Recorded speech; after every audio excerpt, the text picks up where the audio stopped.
একজন তরুণী তম্বী যুবতী তার সমস্ত যৌবন সৌন্দর্যের নিয়ামত নিয়ে একা সফর করবে। এক আল্লাহ ছাড়া তার কাউকে ভয় করার কোনো প্রয়োজন হবে না। আমরা তো ওই সমাজের জন্য কাঙ্গাল হয়ে বসে আছি যেই সমাজটা রাসূল করিম সাল্লাল্লাহু আলাইহি সাল্লামের হাতে কোরআনিক সংবিধান অনুযায়ী গড়ে উঠেছে। আর জীবনের শেষ লগ্নে জুমার খুতবায় দাঁড়িয়ে আল্লাহ রাসূল বলেছিলেন, খায়রুল কুরুনি কারনি সুম্মাল্লাযীনা ইয়ালুনাহুম সুম্মাল্লাযীনা ইয়ালুনাহুম।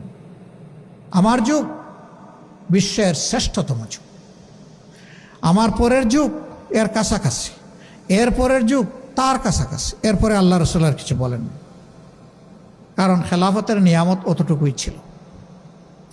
তিনি সাথে সাথে এটিও বলেছিলেন, বিশ্ববাসীকে এমন একটি সোনার সমাজ উপহার দিয়ে যাচ্ছে।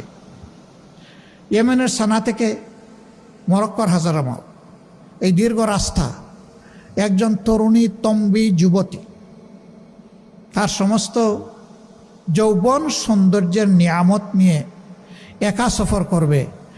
এক আল্লাহ ছাড়া তার কাউকে ভয় করার কোনো প্রয়োজন হবে না।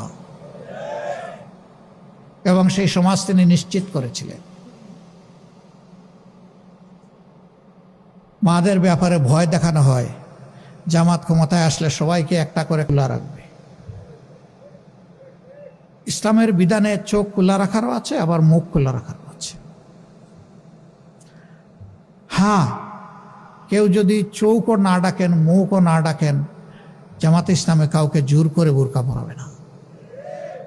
এই কল্যাণ রাষ্ট্রের সৌন্দর্য উপলব্ধি করে আলহামদুলিল্লাহ আগ্রহী হয়ে মারাই তারা সৌন্দর্যের শালীন পোশাক তারা কবুল করে নেবেন ইনশাআল্লাহ। কাউকে বাধ্য করা হবে না, দরকার নাই। ইসলাম কোনো ব্যাপারেই কাউকে বাধ্য করে না। ইসলামের দুয়ার ওপেন, রাস্তা খুবই সোজা এবং মসৃণ, ফ্রিকশন নাই সেখানে। আজকে যুবকরা বুক চিতিয়ে যুদ্ধ করলো, কিন্তু এখন পর্যন্ত আমরা কাঙ্ক্ষিত সংস্কারটা এনে দিতে তাদেরকে পারলাম না। এটা আমাদের আফসোস। কেন পারলাম না আপনারা জানেন। আমরা সংস্কারের দিকে যতবার এগোতে চেয়েছি, কেউ না কেউ আমাদেরকে কোমর ধরে পিছন দিকে টেনে রেখেছে। এইটা চাই না, ওইটা চাই না, এটার দরকার নাই, শুধুমাত্র ইলেকশন দরকার। তো ইলেকশন তো আগেও হয়েছে। ইলেকশন তো এই দেশের মানুষকে কল্যাণ এবং মুক্তি দিতে পারে নাই। ইলেকশন অবশ্যই প্রয়োজন, তবে ইলেকশনের মতো ইলেকশন প্রয়োজন। ওই পুরানা স্টাইলের ইলেকশন দিয়ে